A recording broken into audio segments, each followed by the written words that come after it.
వీరుడైన ఆ మారుతి ఆ భవనము మధ్య ఉన్న గొప్ప విమానాన్ని చూశాడు. అది మాణిక్యములు వజ్రములు పొదుగుటచే చిత్రవర్ణముగా ఉన్నది. కాల్చి పరిశుద్ధము చేసిన బంగారపు సముదాయముతో ఆ విమానమునకు అంతటను నగిషీలు చెక్కబడి ఉన్నాయి. ఆ విమానమునకు చేసిన అలంకరణము సాటి కానీ బదులు కానీ లేనిదై ఉన్నది. సాక్షాత్తు విశ్వకర్మయే దీనిని నిర్మించి చాలా బాగున్నదని మెచ్చుకొన్నాడు. అది ఆకాశమునందు వాయు మార్గమునందు నిలిచినదై సూర్య మార్గమునకు చిహ్నము వలె ప్రకాశిస్తూ ఉన్నది. ఆ విమానమునందు ప్రయత్నపూర్వకముగా నిర్మింపబడినది ఏదీ లేదు. దానిపై శ్రేష్టములైన రత్నములు లేనిది ఏదీ లేదు.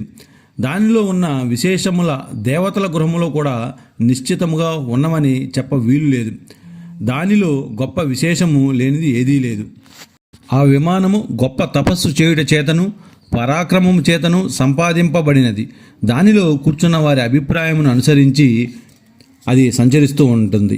వివిధ భాగములలో అనేకములైన ఆకారములతో నిర్మింపబడినది. అన్ని ప్రదేశములలోనూ నిర్మాణ వైశిష్ట్యము తుల్యముగా ఉన్నది. ఆ విమానము విశిష్టములైన రీతులలో నిర్మింపబడుటచే దాని రూపము విశిష్టముగా ఉన్నది. అనేకములైన శిఖరములతో విచిత్రముగా ఉన్నది. మనోహరమై శరత్కాల చంద్రుని వలె నిర్మలమై చిన్న చిన్న శిఖరములు గల పర్వత శిఖరము వలె ఉన్నది.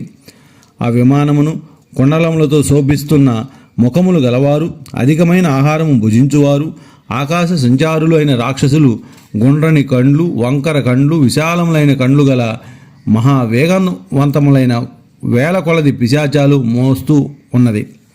వానర వీరులలో శ్రేష్ఠుడైన ఆ హనుమంతుడు అక్కడ వసంత ఋతువులోని పుష్పముల సముదాయం వలె చూడటానికి చాలా అందముగా ఉన్నది. వసంత మాసము కంటే కూడా మనోహరమైనది అయిన పుష్పకమును విమాన శ్రేష్టమును చూశాడు.